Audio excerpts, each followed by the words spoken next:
New characters in Zenless Zone 0 always have tons of hype, and in this honest review video, I want to balance the hype with some cons for us to consider so that we can make a more informed and balanced decision.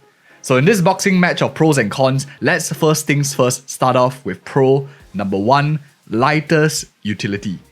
With fire and ice damage buffing of 75%, fire and ice resistance shredding of 15% for 30 seconds, and stun duration extension of 3 seconds is a heck load of utility. At the same time, he also gets a lot of impact in his overall kit.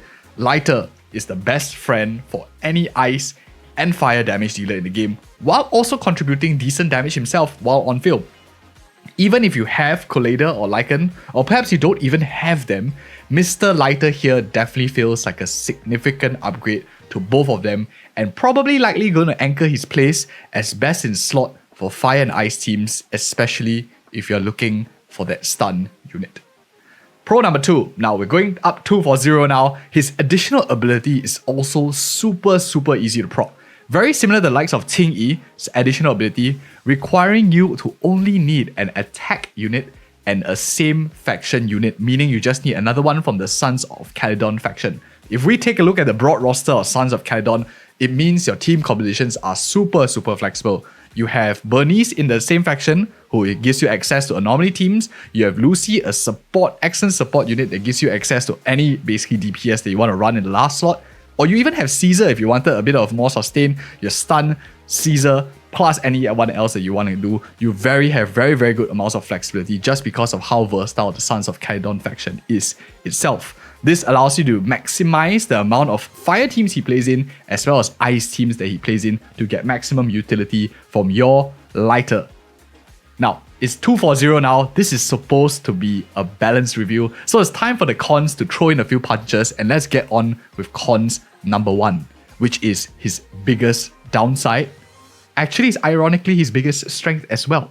His excellence in fire and ice team. Now, I'm not just offering a paradox here, but it is a fact that by offering 75% fire and ice damage buffing, plus reducing fire and ice resistance by 15%, it is really very difficult to justify playing him outside of just fire and ice teams, because you lose so much value if you played him, let's say, with an Aether DPS, an Electric DPS. You just get so much less value out of it. So naturally, as a player, you want to gravitate him to only play in more niche compositions, relying on fire as well as ice.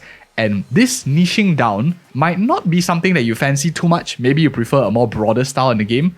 The saving grace, however, of course, is not always a one-sided story by niching down, because there is a benefit of niching down, and that comes with longevity. By going in a more niche way, you basically have less competition that you're fighting with. For example, a character that maybe is more broad and fighting in as many categories as you can, likely will also be competing in many different categories, and power creep is more likely. This makes Lighter's con number 1 actually might save him in the long run, which we will talk about in a little bit. But let's go on with con number 2. So we are up 2 for 2 now in this fight. Too little fire, too little ice damage dealers right now in the game. We don't even have, honestly, like an A rank fire or A rank ice attack unit, let alone, like, not even talking about a limited fire S rank DPS yet.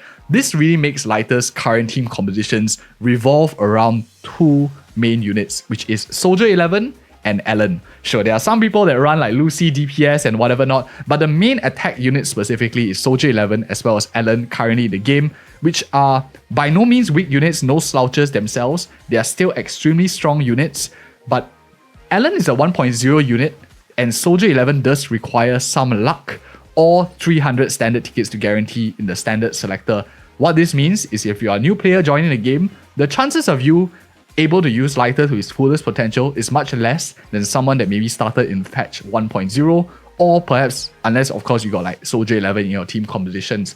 This is probably one of the more limiting factors, but one day when we have more A ranks, we have more S ranks, this cons will slowly diminish, and it's very likely going to be the case that in future, once we have a fire S rank limited DPS, Lighter's stonks will be rising, and he will be the fire DPS's best in slot, most likely as well.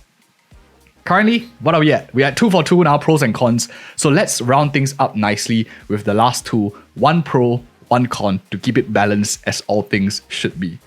Pro number 3. Lighter's biggest pro as well is really his longevity in this game and the ability to scale with time. I am a fanatic. I really love characters that scale with time because if I'm spending premium resources right now, I want to know in 6 months time my character was a great decision rather than 6 months later it's gone. Some people might play the game for much shorter. In that case, this pro might not be for you. But if you are like me, you play games for a little bit longer period of time, at least a year kind of thing, be very sure that Hoyoverse will definitely release a fire attacker very soon.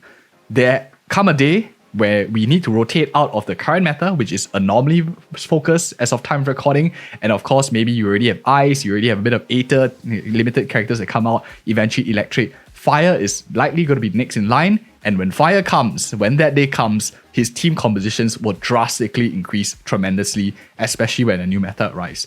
Even if you can't wait that long, currently his arrival at the same time already buffs a character like Ellen in-game, our ice attack unit. For any first patch players who have her, or maybe her rerun is coming up, and any of you thinking of liking Ellen's design, really solid performance as well to pair them both together. His pickup, getting him, will definitely solidify Ellen's performance when we rotate back to an eventual ice meta, which is slightly closer than we think, especially since a character like Miyabi, who's ice, is around the corner. Likely they want to rotate a little bit of the elemental meta as well. And now, last but not least, we want to go into the last one. But before we do, if you're finding value in this video and this honest review content helpful, do like and subscribe and let me know in the comments section as well, especially since it does mean a lot to me if my audience really cares about this honest review content. Con number 3. This is probably the trickiest one of them all, right? This is the tough one, and that is alternatives and competition. No doubt, Lighter beats Collator, Lycan, Unbeat any day of the week in most of the teams that they excel in. But the elephant in the room that remains that needs to be addressed is Ting-Yi. I'm not calling Ting-Yi an elephant by any means, but the choice really is versatility versus niching down. Niching down to fire and ice, specifically for Lighter.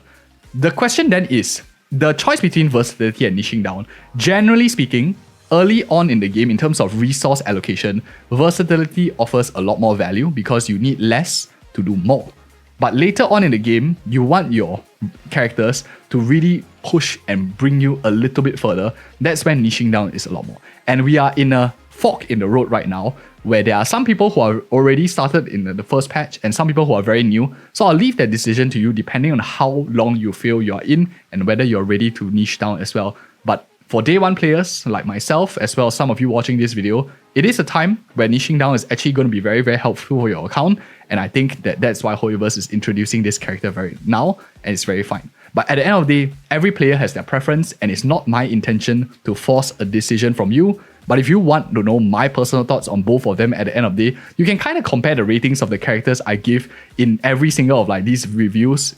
Always at the end, I always give an overall rating. And my rating for Lighter probably is going to be a solid 7.5 out of 10, which is an A by most standards around the world. His supportive capabilities and longevity in the game outshines his limitation of being a little bit more niche than others that might bring, and will likely get much better in time to come when we have a limited fire DPS.